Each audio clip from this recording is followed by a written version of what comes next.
Olá, tá começando mais uma edição do Futebol Liberta, o esporte que mais amamos praticado na pátria grande Latinoamérica.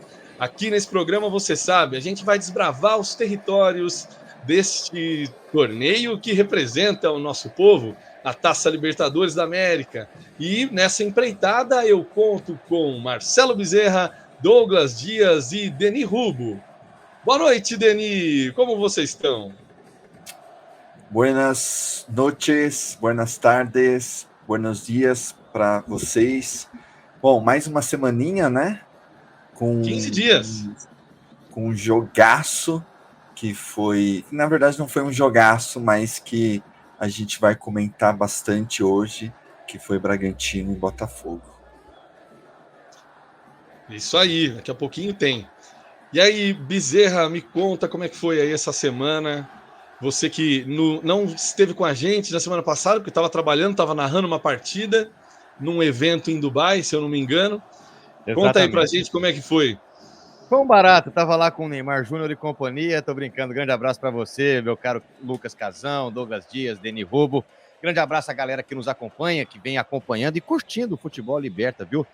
Essa novidade que chegando, muita gente gostando. Grande abraço, um prazer imenso estar aqui mais uma vez. 15 dias já se passaram.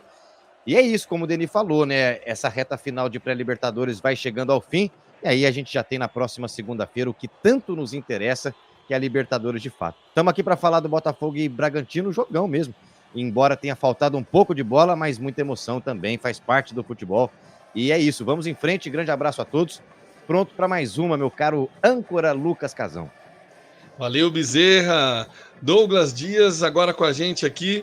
Douglas que veio com uma camisa especial aí do Flamengo. A gente até estava comentando nos bastidores. Como é que foi aí a sua semana, esses 15 dias, Douglão? Boa noite, meu querido. Bom dia, boa tarde, boa noite a todos os ouvintes, telespectadores que vêm acompanhando aí a gente no Futebol Liberta. Estamos aí, passou 15 dias, passaram 2 rodadas aí da pré-Libertadores, entrando aí agora na reta final, né? Hoje o último jogo, que define o último classificado, e daqui a pouquinho, e aí a coisa começa a pegar para valer, né? Aí começa a fase de grupos, segunda-feira já tem sorteio, e vamos para cima. É isso aí, Douglão. Eu senti exatamente isso. Acompanhando o final do jogo ontem, né, entre Red Bull e Botafogo, me deu um estalo de que, de fato, a Libertadores estava começando. Aquele final dramático, né, com o Gatito pegando a bola ali num lance duelinho ali no finalzinho do jogo, quase que o Botafogo ainda leva mais um gol nos acréscimos. Mas esse assunto é para o Deni Rubo. Como o Douglas falou, hoje nós estamos gravando na quinta-feira, dia 14 de março, e daqui a pouquinho entra em campo Nacional do Uruguai e Always Ready. O primeiro jogo foi 1-0 lá em El Alto, na Bolívia, e hoje tem o jogo de volta e a gente vai ter os 4 classificados. Nós vamos falar então, começando, Deni Rubo, nosso setorista do Botafogo. Como é que você enxergou aí? O que a gente traz para os nossos ouvintes de Botafogo classificado, eliminando o Red Bull Bragantino, Deni? Bom, senhores, foi um jogo muito interessante ontem no sentido da emoção, né? Foi realmente emocionante, embora tenha sido um péssimo jogo no ponto de vista do futebol. E isso é uma coisa muito constante, né, na Libertadores, né? Geralmente a gente não tem jogos muito bons, salvo exceções, mas jogos sempre muito pegados, e não foi diferente, né? Eu fiquei aqui pensando, na verdade, como se narra um jogo pós-jogo, assim, né? Qual que vai ser a narrativa desse jogo, né? Eu sempre fico pensando isso em todos os jogos, né? O que se vai enfatizar, o que se vai esconder, né? E como vai sendo construindo uma determinada narrativa. E essa narrativa ela pode mudar, né? Durante o tempo, né? Porque as pessoas vão transmitindo para as outras pessoas, né? E aí a gente vai tendo um imaginário de um determinado jogo.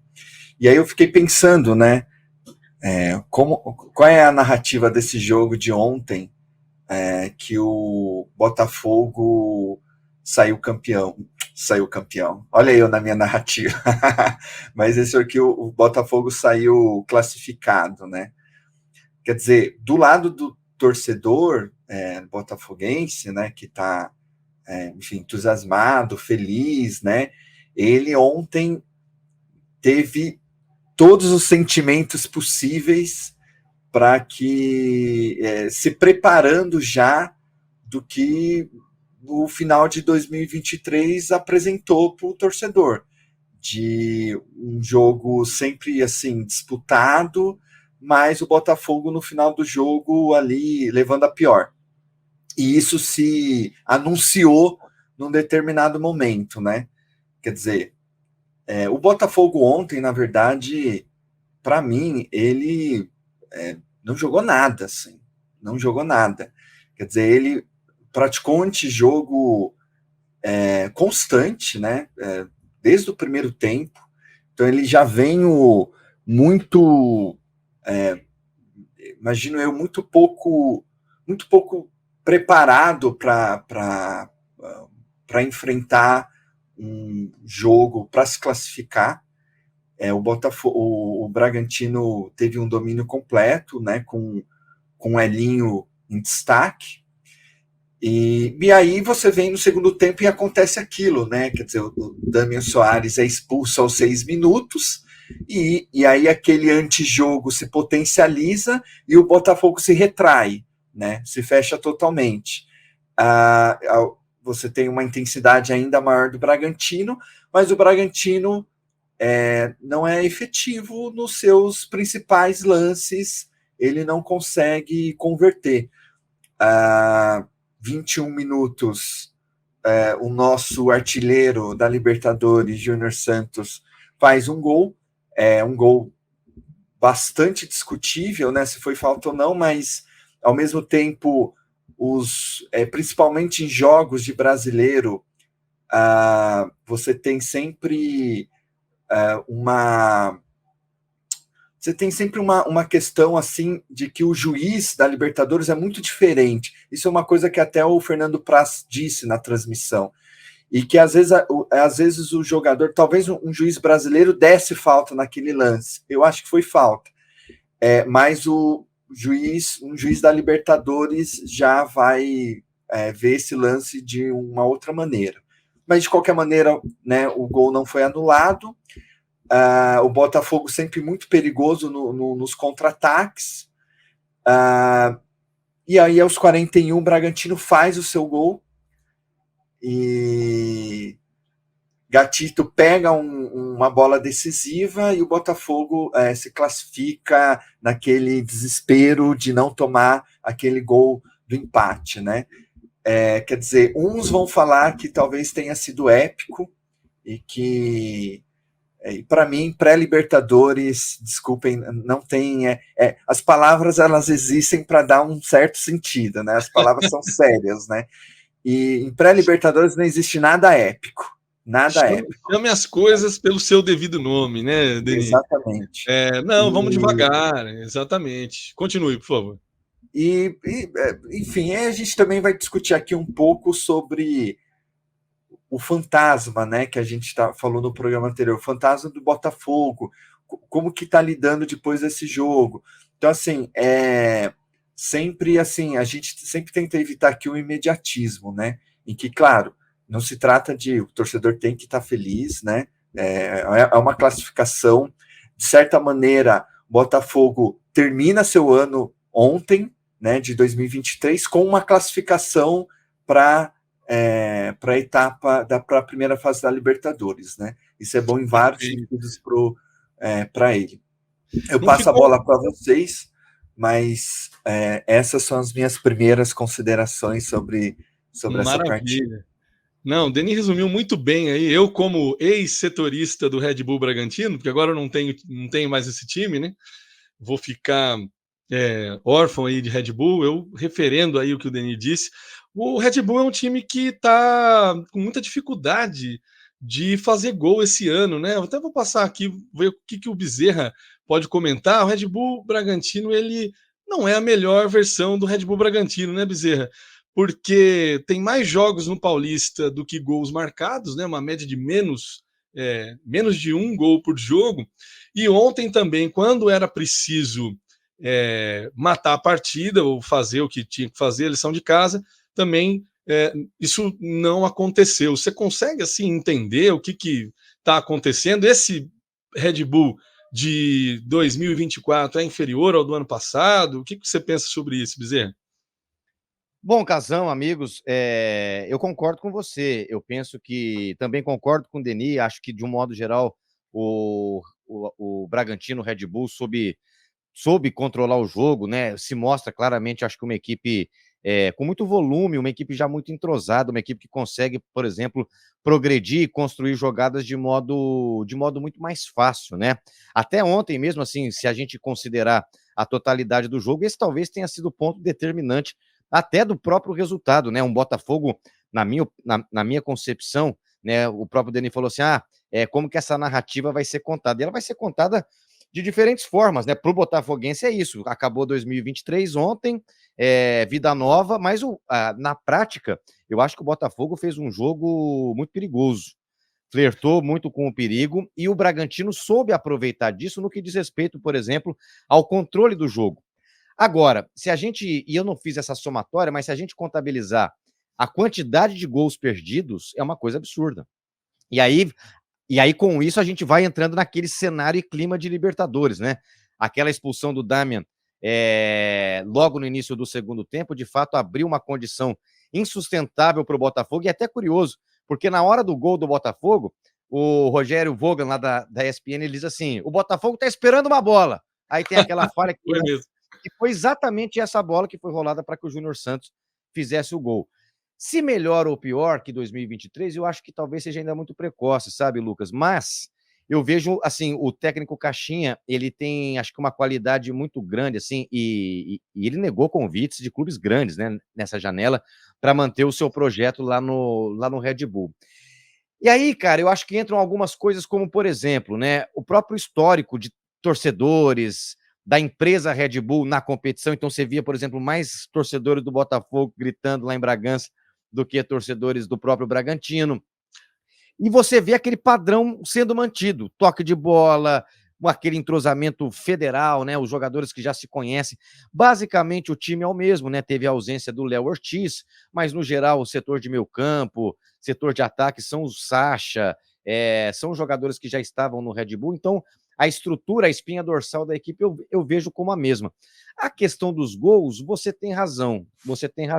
Nesse Paulistão, embora tenha conseguido a sua classificação muito tranquila, mas o Bragantino, ofensivamente, de fato, tem pecado muito. Atribuir isso a um ponto em específico, a um atacante, a um jogador específico, cair nesse simplismo, concordo com o Denis, acho que não é o caso. Agora, foi extremamente infeliz, para não dizer incompetente, assim, né? Na hora de finalizar, né? Na hora de acabar com o jogo, né? De entender, por exemplo, a importância da contundência, por exemplo, em chutar mais, muito embora tenha criado grandes chances, né? E aí a questão escapa do próprio treinador, né? Assim, como o próprio Guardiola diz, né? O trabalho dele é fazer a bola chegar até ali no gol.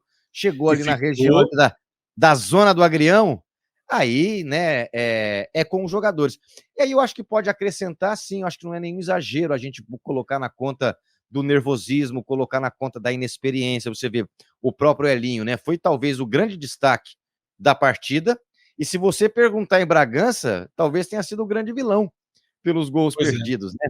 Então, eu acho que o Bragantino talvez tenha pecado pelo começo de temporada, pode ser, mas principalmente pela falta daquela energia, daquele gás que o Botafogo até entrou a sua torcida.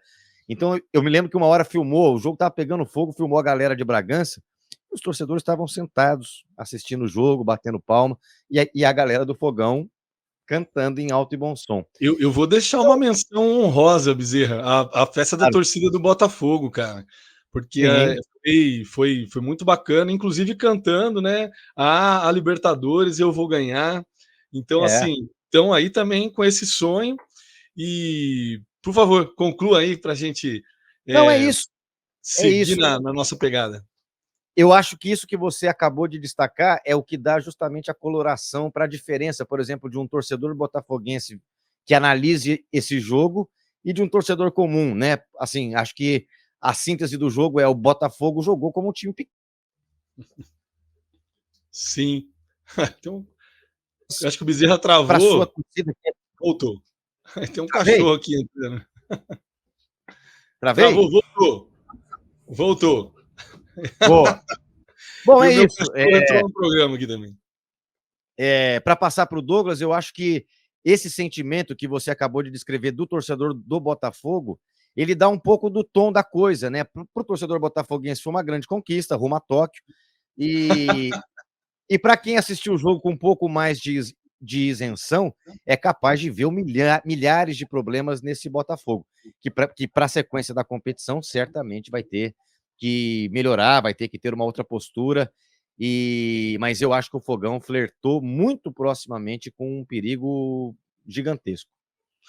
Eu não sei se eu fiz ontem papel de chato, o Bezerra, mas num grupo que eu tenho com amigos, né, de futebol e tal, já tinha lá o botafoguense carioca que estava animado, agora nós vamos com tudo e tal. Eu falei, calma que é pré-Libertadores, calma que não vai cometer o erro que vocês cometeram em 2023. Segura a onda. E por falar em 2023, vou jogar esse gancho pro Douglão. Douglão, o Botafogo com essa, vamos manter o pé no chão aqui, com essa passagem para a fase de grupos, ele começa a desatar alguns nós que ficaram no ano passado, porque vamos lembrar, até novembro o Botafogo era o campeão brasileiro. Depois disso, desceu até a 5ª posição e criou esse problema de jogar pré-Libertadores logo no início do ano. Agora, pré-Libertadores, pelo menos para o Botafogo, acabou, está na fase de grupos. É assim, é aos pouquinhos que o Fogão vai resolver toda essa mágoa que ficou lá em 2023? Então, é interessante retomar esse ponto, porque, assim, primeiramente, a gente tem que começar pensando que a gente até falava disso, né? Brincava do Super Botafogo, que no final esmilinguiu ali, no final do Campeonato Brasileiro do ano passado, e eu brincava que se tivesse mais 2 ou 3 rodadas, talvez o Botafogo nem tivesse disputado a pré-Libertadores, já começa por aí, talvez ficasse de fora da fase da pré-Libertadores, fosse para uma Sul-Americana, fosse para uma outra coisa. Então, o fantasma, né, dos botafoguenses já começa por aí. Eu acho que, assim, é um primeiro passo, eu acho que é isso, é aos poucos. O trauma que ficou do ano passado é muito grande, porque a gordura que o Botafogo tinha ali era muito grande e se perdeu ao longo das rodadas, e assim como a gente diz agora que para o Botafogo, né, sair dessa situação é aos poucos, a gente vê que no ano passado também a derrota ali, a derrocada do Botafogo também foi aos poucos, era com requintes de crueldade. A cada rodada você ia, não, agora o Botafogo e perdia de novo, e tomava o gol no último minuto, e empatava. Então, eu acho que as duas coisas foram aos poucos ali, né? Tanto a derrocada quanto agora sair dessa situação. Mas eu pego aí muito do que o Denis e o Marcelo, né, o Bezerra falaram já. Para começar, assim, né, muita gente vai falar, não, mas ele é flamenguista, por isso está falando isso, mas eu acho que o Botafogo não merecia ter passado, principalmente pela forma como se portou ali dentro do jogo, cara, porque, assim, um time que tem 1 gol de vantagem e senta em cima dessa vantagem desde o primeiro tempo do jogo, né, jogando fora de casa e tal, a gente até brincava, né, que os deuses do futebol punem, e que se eles estivessem atentos ali, não iam deixar o Botafogo passar para a próxima fase, porque a postura foi muito ruim, é isso que o Bezerra fala.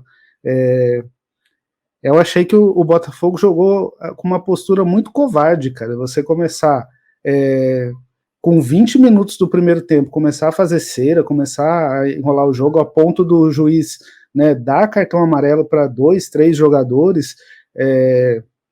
Eu achei que que não tá à altura de um time como o Botafogo se portar dessa forma num jogo tão importante, que valia tanta coisa, que, né, é isso, é a sequência do Botafogo. Né, com 20 minutos de jogo, já partiu para uma feira. Espera ali o comecinho do segundo tempo, o finalzinho do primeiro, pelo menos, mas foi assim, foi muito vergonhoso. Eu assistindo, senti vergonha da forma como o jogo estava se desenrolando ali, né, cara? E aí, a partir daqui. Vai ter torcedor, Douglas, que vai falar para você assim, não, Douglas, mas é o espírito da Libertadores. Da Libertadores. de guerrear, né? De pelear ali pela vaga, né? Então, eu achei que é isso. Teve muita questão do antijogo, teve muita questão da cera. Aí eu achei que, como o Bezerra fala, essa postura foi tão perigosa, essa coisa do Botafogo sentar em cima desse resultado mínimo aí, que quando, ainda no primeiro tempo, a gente comentava, né, olha, já tomou 2 cartões amarelos e assim, cara, foi um defensor, daqui a pouco vai ter uma expulsão e aí vai ficar difícil. E aí, quando vem a expulsão no começo do segundo tempo, o jogo muda completamente, se abre ali para uma situação dramática de novo, né, que os botafoguenses viveram tanto aí no final do Brasileiro.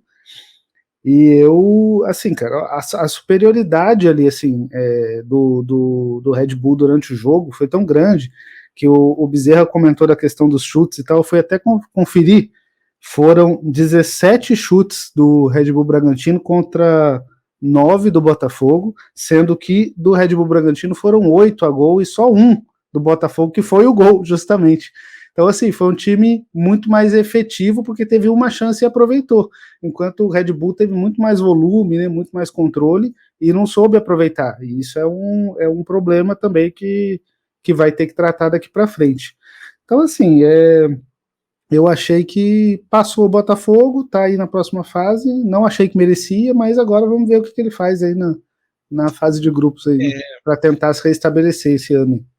Eu acho que a gente falou muito da questão da fortuna, né, da sorte, né, os deuses do futebol aí e tal, e eu acho que tem tudo a ver a gente entrar nesse nosso lado místico quando fala da Libertadores.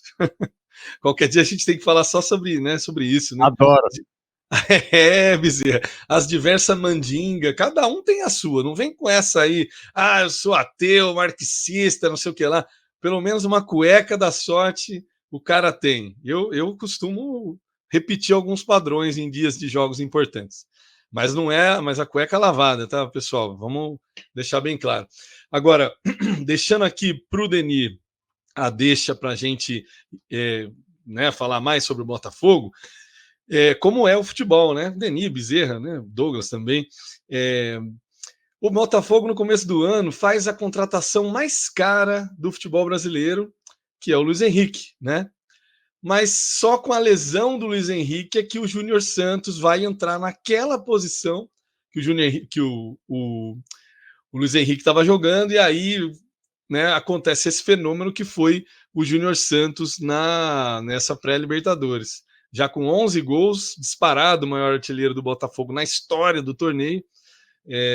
Você olha, claro, né, para os gols que tem o Gabigol, por exemplo, 30 gols. É óbvio que ele está longe de chegar a isso, mas para o Botafogo é uma marca importante, está com o nome gravado na história.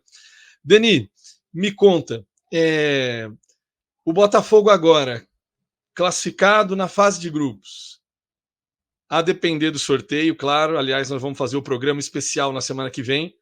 Botafogo, em que pé está o Botafogo olhando para o restante da competição agora? Para o resto dos 32 times.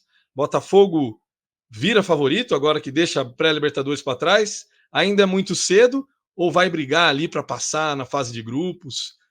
Olhando para os cabeças de chave, por exemplo, como é que você encaixa o Botafogo aí? Está entre os 10 melhores times? Eu assim, desde o começo eu considero o Botafogo um bom time. O Botafogo tem um bom time. O Botafogo era melhor que o Bragantino, mas o Botafogo, na verdade, o Botafogo começou a fazer terapia. E ontem foi um dia que ele saiu bem da terapia, né? Saiu bem. Só que assim, a terapia vai o ano inteiro. porque por mais que o torcedor do Botafogo tenha se arrepiado com a expulsão do Damian Soares e com o gol no final, quer dizer, o Botafogo faz o gol e o gol do final do Bragantino e fica naquela iminência se vai tomar aquele segundo gol do empate, que deveria ter tomado, em termos de justiça, deveria. Por mais que ele tenha ali flertado com isso, você não tem Botafogo eu acho assim que o Bezerra falou sobre nervosismo, né? E aí eu fiquei pensando aqui, né? O que é nervosismo no jogo, assim, né? Eu acho que o Botafogo ontem estava nervoso.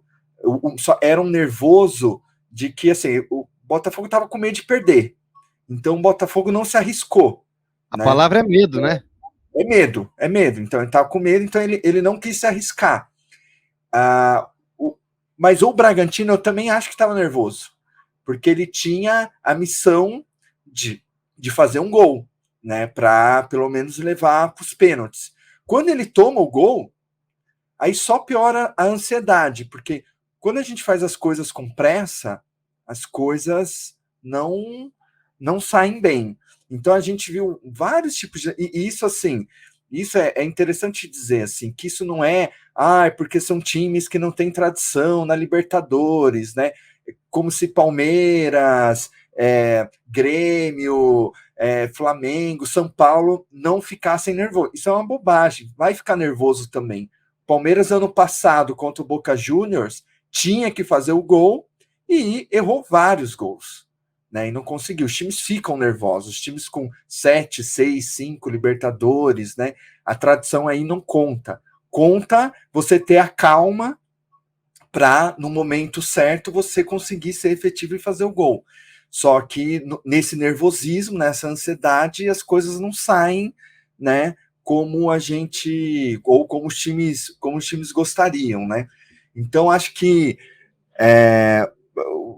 foi um jogo muito nervoso, muito tenso, muito truncado, principalmente no primeiro tempo. E, claro, no segundo tempo, com a expulsão e com o gol, aí gerou a emoção, mas não necessariamente um grande futebol. Tem uma outra coisa, assim, que para a gente lembrar, assim, o que vai ser do Botafogo? É difícil saber, porque a gente, segunda-feira, vai saber como que vai ser os grupos, né? É muito provável que o Botafogo caia num grupo mais difícil, né? Por estar no pote 4. 75% de chance de cair num grupo com brasileiros. Exatamente. Só vamos lembrar uma coisa, assim, em 2017, que foi a última participação do Botafogo, assim, foram poucas participações do Botafogo, né? Se não me engano, são 5, 6 participações. Mas é a participação que eu considerei a melhor, assim, do Botafogo na Libertadores. O Botafogo participa da pré-Libertadores, elimina o Colo-Colo, depois elimina o Olímpia nos pênaltis, inclusive o Gatito pegando o pênalti, e aí entra num grupo absurdo, que era Barcelona de Guayaquil, que vai eliminar o Palmeiras nas oitavas de final, Atlético Nacional, que tinha sido recém-campeão da Libertadores, e o Botafogo passa nesse grupo, acho que em primeiro lugar, se não me engano, né? Quer dizer, ou em segundo, mas com a pontuação, ou perde no saldo de gols, passa o Barcelona Guayaquil e passa o Botafogo. E o Botafogo passa depois nas oitavas, e nas quartas ele vai perder do Grêmio, que seria o campeão. Quer dizer, ele faz era o time do Jair Ventura, né? Ele faz uma campanha muito boa. Quer dizer, ele começa ali na pré-Libertadores e ele nem tinha esse prestígio que esse Botafogo tem, né? Denis, eu vou entrar aqui rapidinho, cortar seu raciocínio, desculpa. É porque aqui a gente conta muita coisa em família, né? E você sabe, ô Bezerra e Dougão, que nessa época, 2017, né, o Denis, eu vou abrir para todo mundo aqui, ele tinha um amor enorme pelo Botafogo. Ele acompanhou esse time do Jair Ventura como se fosse o Palmeiras na época, assim. E torceu até o fim para ganhar do Grêmio, para chegar à final. Depois você explica essa história também aí, Denis. Nossa, isso é verdade. Eu torci bastante, porque eu achei muito surpreendente. Eu achei muito surpreendente a campanha que o Botafogo fez. Inclusive, a própria eliminação, né, contra o Grêmio é uma coisa. O Botafogo até jogou melhor contra o Grêmio. Né? É 0-0 no Rio e 1-0 em Porto Alegre. Mas, assim, foi uma.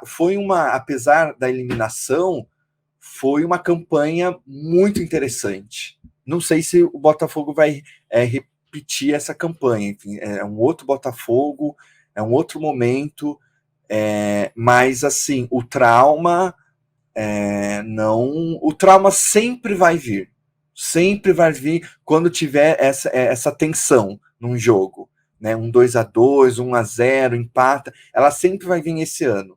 Isso não vai ser um jogo de pré-Libertadores, pelo amor de Deus, que vai sarar, né, o que aconteceu de 2020. Eu até tinha falado em um outro programa, assim, eu acho que nem se ganhar a Libertadores, até o Botafogo até vai assim, vai passar uns 3 dias, o Botafoguense ainda vai ficar atualizando para ver se é de verdade mesmo, né?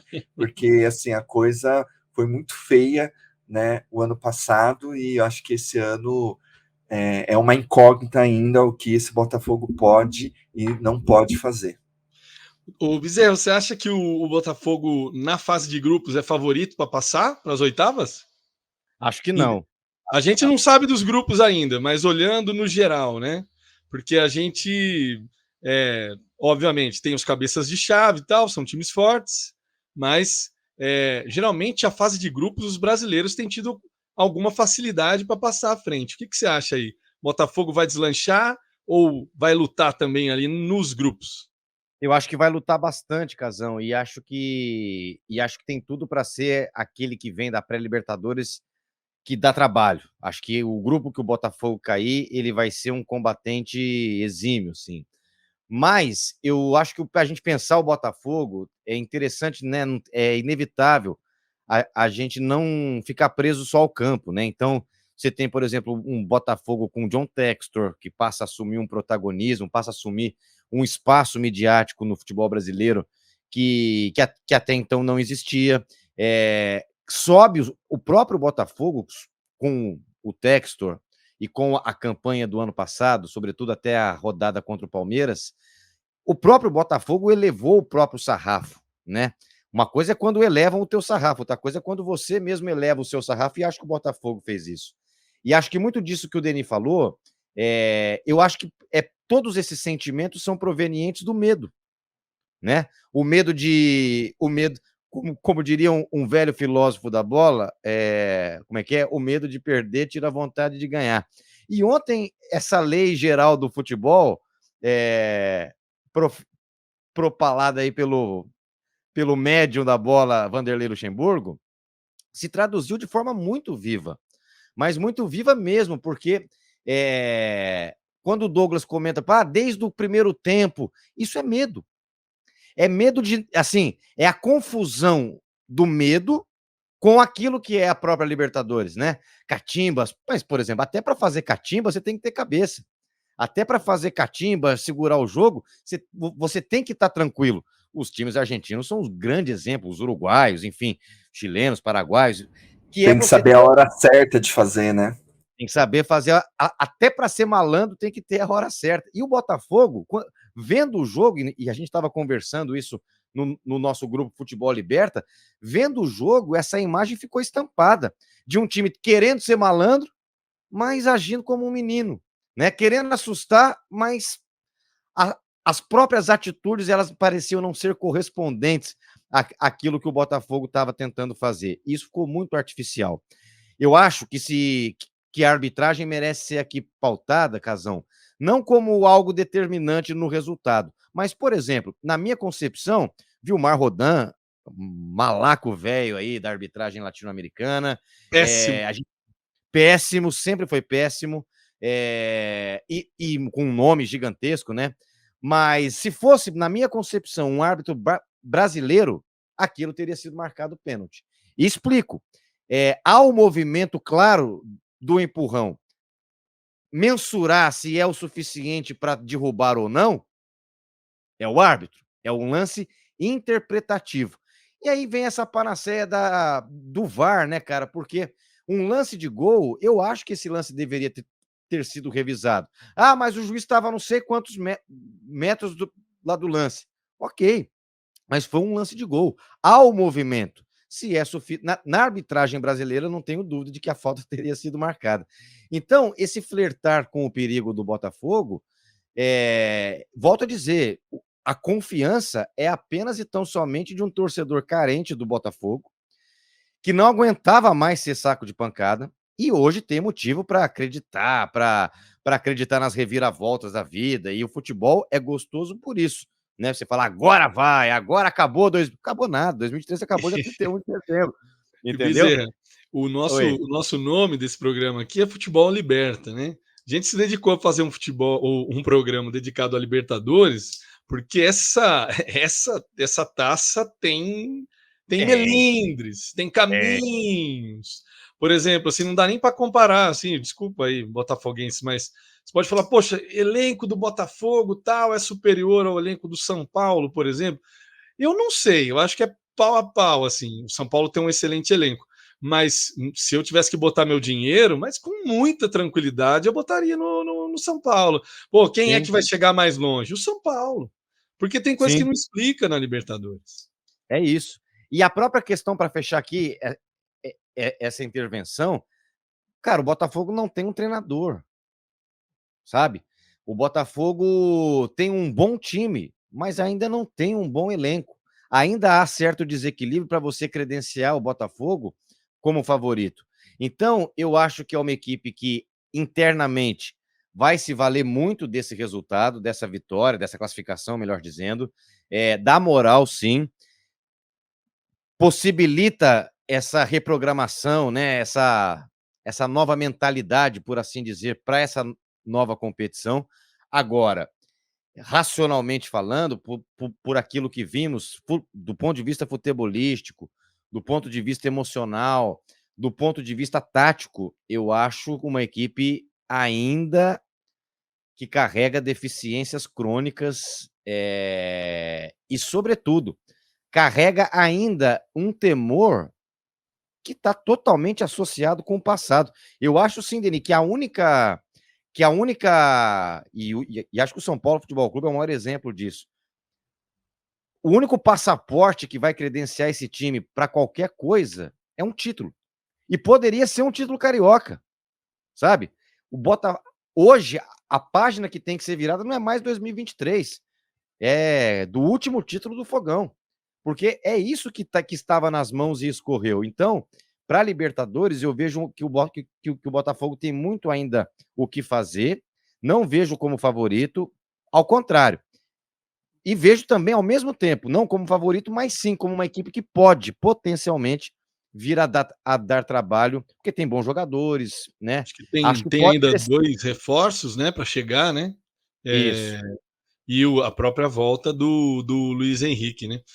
É isso. Bezerra, é por aí. Eu vou aqui para a gente encerrar, e aí agora a gente pode, após a fala do Douglas, a gente pode começar a olhar para o sorteio que vai acontecer na semana que vem. Lembrando que a gente tem feito de 15 em 15 dias, mas na semana que vem vamos estar de volta para fazer um programa especial só sobre os grupos que ficaram formados no sorteio. Ali vai ser a nossa diversão maior.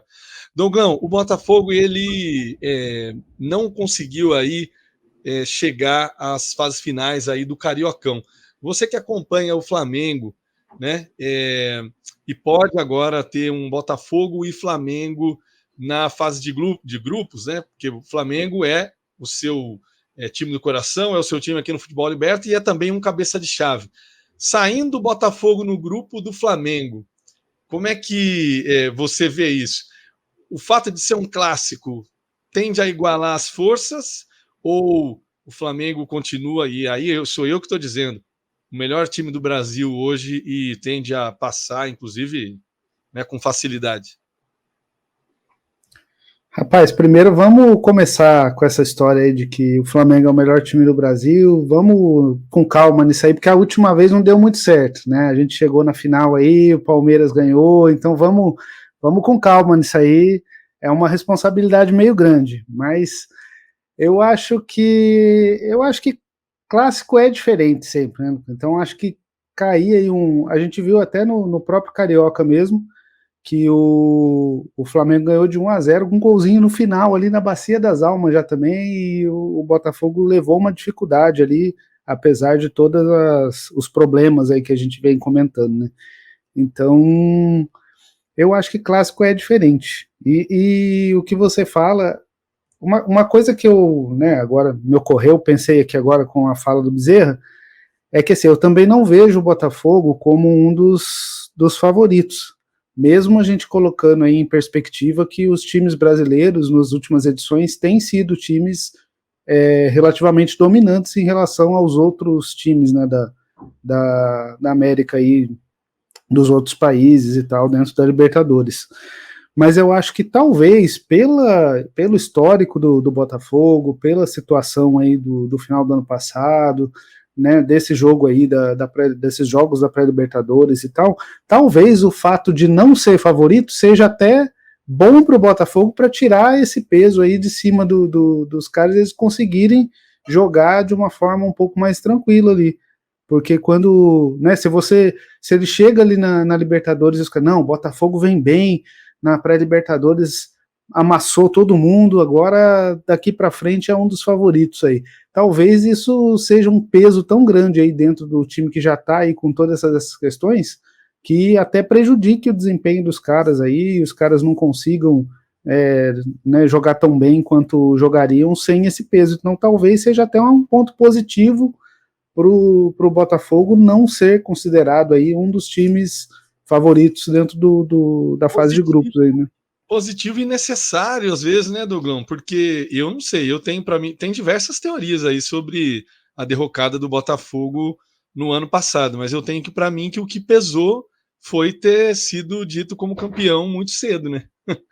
E aí faltou, ainda tinha 10, 15 rodadas para jogar, o time já fazia um tempo, desde aquela derrota para o Flamengo, inclusive, não jogava tão bem, e a partir dali a coisa começou a mudar e internamente foi uma tragédia, né? Eu acho que isso que você colocou é bem colocado. Eu vou fazer um convite para vocês aqui, para os ouvintes também, Dogão, a gente faz junto esse rolê, pelo rolê ou rolé, hein? Rolé é no Rio, né? Rolê é em São Paulo. Bezerra, em Piracicaba. Rolê, né? Rolê. Rolê? Aqui é rolezinho. Rolezinho, isso. Em Piracicaba é rolezinho, beleza. Pois é, eu sou do rolê também. Mas aí, assim, vamos partir para fazer um pouco esse mapa aqui de como ficaram os outros confrontos, e aí a gente fala sobre essa prévia aí do sorteio. Vamos lá, o primeiro confronto aí agora aqui nessa parte do programa, Palestino do Chile contra o Nacional do Paraguai. Paraguai aqui, da camisa que eu estou usando hoje aqui, quem acompanha pelo YouTube, a seleção Guarani. O jogo de ida foi no Paraguai, Defensores del Chaco, o Palestino foi lá e já mostrou que veio 2-0. Aí parecia que estava tudo certo, né, Douglas? A volta, todo mundo tranquilo, todo mundo torcendo para o Palestino aqui, obviamente, em apoio à Palestina, que segue resistindo bravamente ao massacre que Israel promove nesse momento. Já são 158 dias de genocídio, mais de 31 mil mortos na faixa de Gaza e quase 500 mortos na Cisjordânia. E nós torcemos aqui, todo mundo tem lá, todo mundo sabe, torcemos para o Palestino. E aí, no jogo de volta, me abro o celular, estava num dia de muito trabalho, como é de todos daqui, e olho, estava lá, Nacional do Paraguai 3, Palestino 0. Falei, não é possível. Palestino vai cair fora. Por sorte, um golzinho levou a disputa para os pênaltis e deu Palestino. Palestino que é um grande especialista aí na pré-Libertadores. Todas as vezes que disputou a pré-Libertadores, passou a fase de grupos. Já aconteceu 3 vezes isso, tá, pessoal? O outro jogo eu achei que fosse ter mais uma ramelada do Colo-Colo, Colo-Colo e Sportivo Trindense, muito pelo contrário, nós tivemos 1-1 no primeiro jogo no Paraguai, casa do Sportivo Trindense, e no segundo jogo, no Estádio Monumental da Villaregiano, lá em Santiago, o Colo-Colo venceu por 2-1 e se classificou também à fase de grupos. Times de mais tradição passando à frente, né? Falta o terceiro aí, ou o quarto classificado, que é o Always Ready ou o Nacional do Uruguai, que vão jogar daqui a pouquinho, né? Já deve estar rolando ali o aquecimento, a gente vai terminar de gravar aqui e correr para assistir. Mas brevemente, né, todo mundo aqui comentando, eu acho que deu a lógica, né? Nada saiu muito do lugar desses confrontos. Não é isso, Bezerra? Eu acho que sim, eu acho que sim. A gente às vezes subestima algumas equipes que têm bons projetos na América Latina. Acho que o Palestino é um deles. E no geral, né, assim, a gente pensar a própria classificação do Botafogo, Colo-Colo. Eu pessoalmente gosto de ver esses times, sabe? Gosto de ver o Colo-Colo pelo Chile. Gosto de ver as grandes equipes que a gente se acostumou, né? As grandes camisas. Acho que isso engrandece muito a Copa Libertadores, sabe? E cara, assim, eu acho que nós vamos ter uma Libertadores muito dura, a gente já até conversou sobre isso. Eu acho, sinceramente, que os clubes brasileiros, eles chegam num momento econômico, num degrau superior, futebolisticamente falando. Isso por si só não se garante. Acho que existem alguns exemplos de clubes sem aquela expressão dos grandes e tal da América do Sul, mas que fazem há alguns anos bons trabalhos, incomodam bastante. Mas, no geral, eu penso que, assim, deu a lógica, né? Assim, um pouco daquilo que a gente previa lá atrás, eu acho que acabou se confirmando. Muito Não bem. sei, tem algumas novas forças, mas acho que no geral é isso. Muito bem. Falando em novas forças, posso ler aqui, pessoal, os potes para a gente ver o que a gente vai já encontrar na semana que vem? Por Vamos lá, e favor. depois eu quero uma análise breve aí de cada um dos potes aí de vocês três, tá? Vamos ler aqui. Primeiro, pote 1. Nós vamos ter os cabeças de chave, né, pessoal? Sorteio dia 18 de março, segunda-feira, no Brasil. O horário de Brasília vai ser às 8 da noite, mas tem o fuso horário, que é onde o Denis está, no Mato Grosso do Sul, né, Denis? Deixar bem claro, não é perto de Cuiabá, muito menos perto de Assunção. Ele está morando, né, na fronteira, depois ele conta um pouquinho da vida dele, de contrabandista, mas ele vem. O pote 1 temos Fluminense, que já está no grupo A. Vamos ter Palmeiras, River Plate, Flamengo, Grêmio, Penharol, São Paulo e LDU. Esse pote o pote 1 aí, dispensa apresentação, né? Só tem cachorro grande. Talvez ali o Penharol mais pela história do que pelo momento atual, né? Vamos agora para o pote 2, que eu também estou achando, Denis, a gente estava conversando aqui antes, estou achando embaçado, rapaz. Pote 2 está forte. Vamos lá, tem Atlético Mineiro, Independente Del Valle, Libertad do Paraguai, Cerro Porteño, também Paraguai, Estudiantes da Argentina, Barcelona de Guayaquil, Bolívar, questão da altitude que a gente já falou aqui, e Júnior Barranquilha. Forte também esse pote 2. No pote 3 temos São Lourenço, do meu coração, The Strongest da Bolívia, Universitário do Peru, Deportivo Táchira, Rosário Central, Aliança Lima, Milionários e também o Tacheres da Argentina. Temos Forte também. Forte, né, Bezerra? Você gostou do pote 3? O pote 3 também tá pesado. Tajeres vem fazendo bons trabalhos, Milionários, Aliança Lima, Rosário Central, The Strong, São Lourenço. Que é isso? Como São Paulino, vai, fala aí, quem que você queria aí pegar do pote 3? Vamos ver se você é aquele cara que quer pegar o mais forte logo de cara ou se você... Não, prefiro pegar o Vaca Morta. Fácil. Respondo fácil. Deportivo Táchira e Universitário do Peru. Pô, aí não, pô. Tá certo. Pote 4, vamos lá. O pote 4 é o do Botafogo. Botafogo, Caracas da Venezuela, Huachipato do Chile, Cobressal, Liverpool, mas não é o do oeste de Londres, é o Liverpool do Uruguai, Palestino do Chile, Colo-Colo e, obviamente, ainda falta o último jogo, Nacional do Uruguai ou Always Ready. Dougão, me conta, você vai começar aí esse passeio pelo continente, tem um monte de time. Eu quero que você fale das forças aí que te chamam a atenção e quem você queria no grupo do Flamengo. Cara, A gente vê aí que realmente os potes estão bem equilibrados. Eu acho que o pote, os dois primeiros, o primeiro pote não precisa nem falar nada, né? Mas o segundo pote com times muito fortes aí, e no terceiro também, olhando agora, como o Bezerra falou, tem times aí que já dão um certo medo de ver logo de cara, né? Eu vou aí na linha do Bezerra também, cara. Eu queria pegar aí, ó, Deportivo Táchira, Alianza Lima, né? Uns times. Eu não quero, por exemplo, um Independente Del Valle aí no time do Flamengo. Não tem boas recordações aí do ano passado, né? Perdemos aí a Recopa para eles.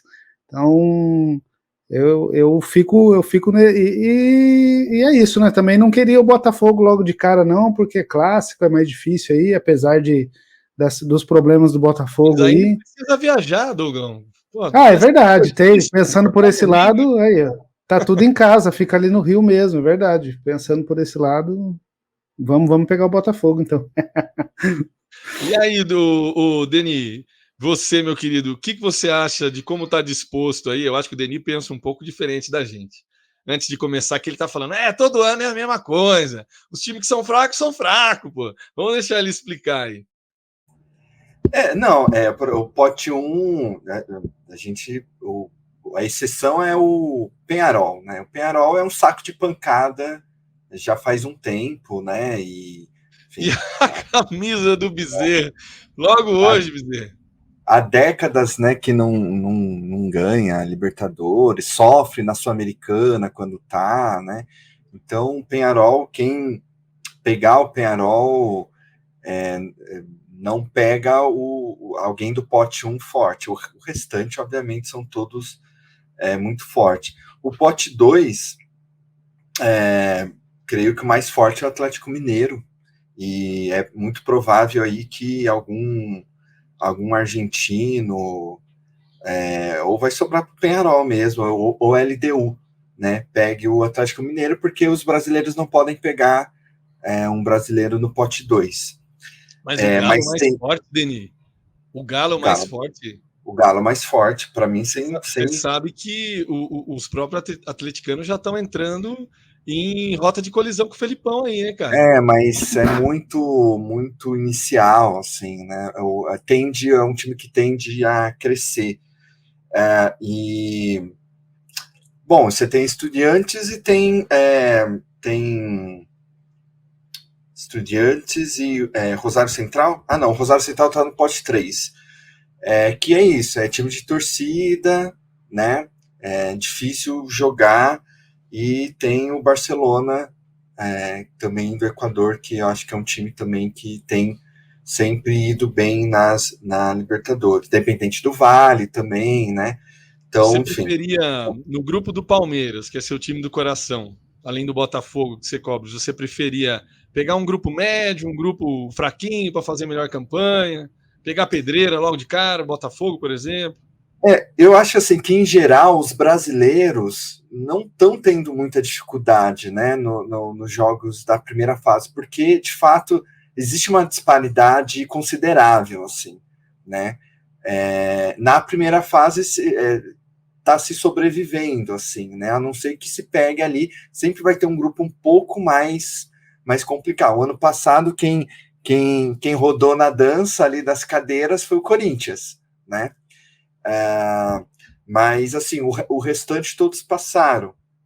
Acho que o pote 3, o mais difícil, é o São Lourenço, o Rosário Central e o Tacheres. Os 3 argentinos. Argentino sempre é difícil, porque tem torcida. O Tacheres tem uma torcida que vai no estádio, vai fazer barulho, né? São Lourenço está bem também, hein, Denis? O São Lourenço está com uma comissão técnica há bastante tempo. Não é à toa que eles estão nessa Libertadores 10 anos da última conquista deles, né? A última e primeira, né? Só tem uma. Rosário Central nem se fala, também tem uma torcida maravilhosa, né? Então também são times assim que às vezes se cria uma dificuldade pelo clima, né? Que a torcida coloca ali, mas eu acho que os brasileiros são muito superiores, assim, né? E o Botafogo certamente acho que vai estar num grupo difícil, assim, né? Não acho que o Botafogo... E assim, acho assim, que o Botafogo, estando num grupo com um brasileiro, seja Fluminense, seja Flamengo, quer dizer, temos dois, claro, Palmeiras, Grêmio, o Botafogo tem que acertar a conta com todo mundo, entendeu? Tem que acertar a conta com todo mundo, não é só com o Flamengo. Se criou uma história ali no ano passado com todos os times. Então, assim, uma vez que o Botafogo estiver com algum desses times brasileiros e ganhar, né, na primeira fase desse time brasileiro, eventualmente ganhar, aí a gente começa a conversar um pouquinho mais forte. Pode ser que esse sorteio coloque o Botafogo no grupo do Palmeiras, por exemplo, e a gente tenha uma revanche para o Botafogo se pensar no Campeonato Brasileiro do ano passado, ou uma revanche para o Palmeiras se pensar na Libertadores de 73, né? Que É verdade. você mesmo já trouxe que o Botafogo elimina o Palmeiras lá em 1973. Eu acho muito provável. Para mim, eu já colocaria aí o Botafogo no grupo do Palmeiras, que eu tenho quase certeza que vai ser isso. Eu fiz de sacanagem, Dogrão, para um colega meu. Falei assim: olha, o grupo do Botafogo vai ser River Plate, Atlético Mineiro, quer ver aqui? Bolívar e Botafogo. Aí, adoraria. Bicho, pode ser, hein? Pode ser. Grupo bom, hein? Grupo bom. O Palmeiras tem questões a serem resolvidas, para falar a verdade. Eu acho que não morreu lá no Engenhão, não. Aquele 4-3. Até porque o John Textor vai apresentar depois o dossiê aí também e vai ficar complicado. Nada do João Textor, Douglas. Vamos deixar só um programa para ele. para ele falar. Esse não é acreditável, né, cara? Toda vez, cara, a gente está tendo mesa redonda para falar da doideira de um cara que chegou agora, chegou ontem. Ô, meu irmão, baixa a bola, você chegou ontem. John e o mais curioso, Casão, eu vi no Band Esportes, se eu não me engano, os jornalistas entraram em contato com o pessoal da França, do Lyon, da Inglaterra, para saber como é que ele é aí, como é que ele... E todo mundo descreve um cara comportado, um sujeito educado, um cara tranquilo e etc. Aí que a gente vê que o futebol brasileiro não é para amador, né? Que o Brasil não é para futebol brasileiro, então, mais ainda. Ele chegou aqui e ele vestiu a carapuça mesmo do dirigente raiz que entra no campo, aquela coisa até meio Castor de Andrade, né? Exato. Mas eu acho que o futebol brasileiro é para amador. Que aí faz o... É isso. E ele está tentando... Assim, agora, o mais engraçado é a adaptação dele para fazer parte do clube aí, né?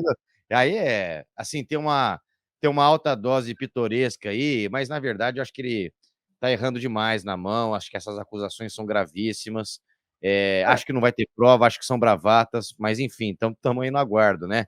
Agora é isso, né, Bezerra? Ou o cara mostra tudo e revoluciona o futebol brasileiro, ou vai responder na justiça num processo criminal.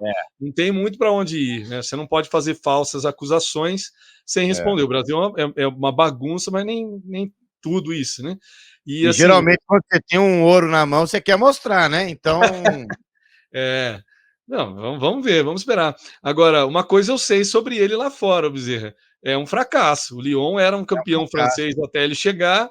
O Crystal Palace é um time, né, pequeno e também né, sem expressão em Londres e por aí vai. Os outros empreendimentos dele não deu certo. O Botafogo talvez seja o melhor. Isso foi falado durante a semana aí também nos programas de mesa redonda. Mas agora Desculpa. Não, vai lá. Seu time do coração é o São Paulo. Qual é o grupo perfeito para o São Paulo? E quem aí que você pesca aí do pote 2, pote 3 que pode surpreender? Vai. Vamos lá, meu caro Lucas Casão. O São Paulo está no pote 1, portanto não pode bater com os times do pote 1. Do pote 2 eu escalaria aqui, difícil, hein? Mas Atlético Mineiro jamais, Del Valle jamais. Acredito que o Bolívar, em que pese as questões da altitude e tudo mais, mas acho que o Bolívar seria um bom adversário, até porque tem que ir para as alturas também. Do pote 3, como disse, eu destacaria o Universitário do Peru, e no pote 4, sem pestanejar, eu iria com o Cobressal do Chile. Que grupo esse? Seria o grupo perfeito. E eu até lanço aqui a questão, o Cobressal para mim é uma novidade, mas deve ter alguma relação com o Cobreloa, ou não? Vamos pesquisar.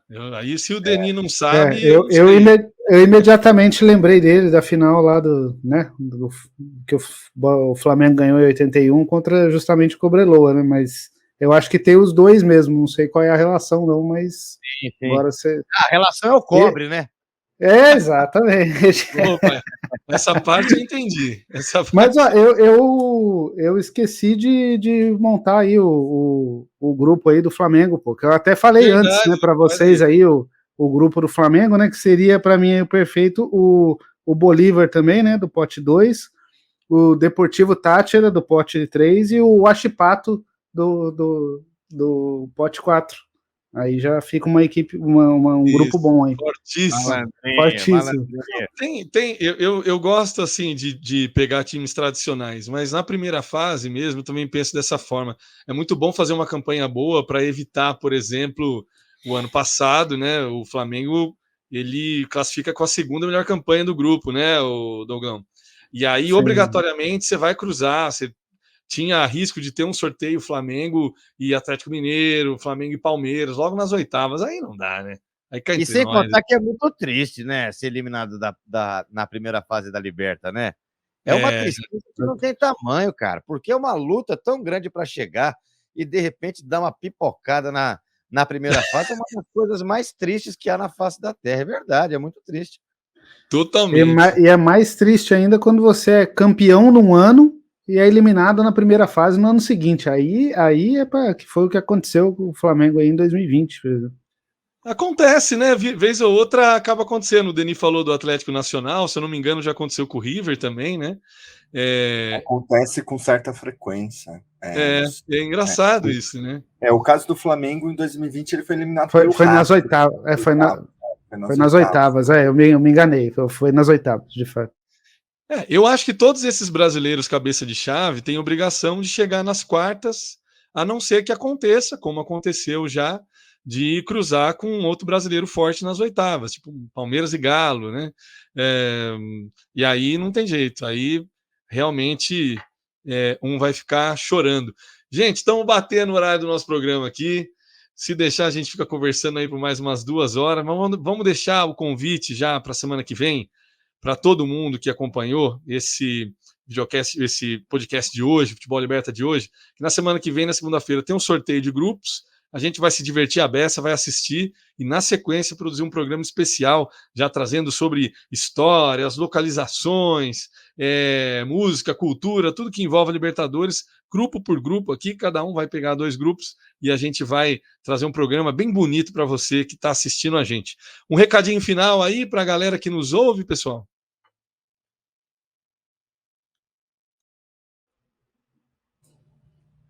Tchau, gente. Belo recado, Denis, valeu, já falou tudo. Douglas. Fala um de cada vez para não ter confusão. Não, só vamos aguardar aí, né? Como que vai ser esse sorteio, que aí a gente consegue já fazer algumas análises melhores de logística, de histórico de enfrentamento, né? A gente vai ter mais elementos, né, para poder falar sobre os times, né, que compõem a Libertadores. Muito bem, Denis. Boa noite, Denis, para você. Descanse bastante, viu? Sei que você está trabalhando muito essa semana. Bezerrinha, um recado para o nosso público ouvinte. Queria agradecer mais uma vez ao carinho da sua audiência, a galera que está acompanhando, curtindo, mandando para os amigos. É isso, e já parabenizar a todos nós, porque esse é o programa mais rápido da história, ou mais rápido não, mais curto da história, até porque os outros foram bem longos. Mas agradecer a você, Lucas, ao Douglas, Denis, e em especial a toda a galera que vem dando a maior força, que vem curtindo o programa, dando sugestões. Essa do tempo é uma delas, então agradecer demais a todo mundo que está acompanhando o Futebol Liberta, palpitando. E é isso. Semana que vem um programa super especial, bem legal mesmo. A gente vai falar grupo por grupo, vamos poder materializar esse ensaio que a gente vem fazendo aqui. Desejar a todos um grande abraço. Deixar o convite aqui que o sabadão tem jogo do 15, aqui a gente vai transmitir reta final também da Série A2. Muito bem.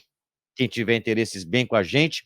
E um grande abraço, um bom final de semana, boa semana para todos. E nos vemos na próxima semana. Beijo no coração de todos. Valeu, Bezerra. Douglão, sua vez para fechar o programa de hoje, aquele recado. E bora lá. Só agradecer também o pessoal que vem acompanhando a gente, que vem dando esse apoio aí, dando sugestões, dando dicas, né, apontando as coisas aí que acharam legais, as coisas que a gente tem que trabalhar um pouquinho mais.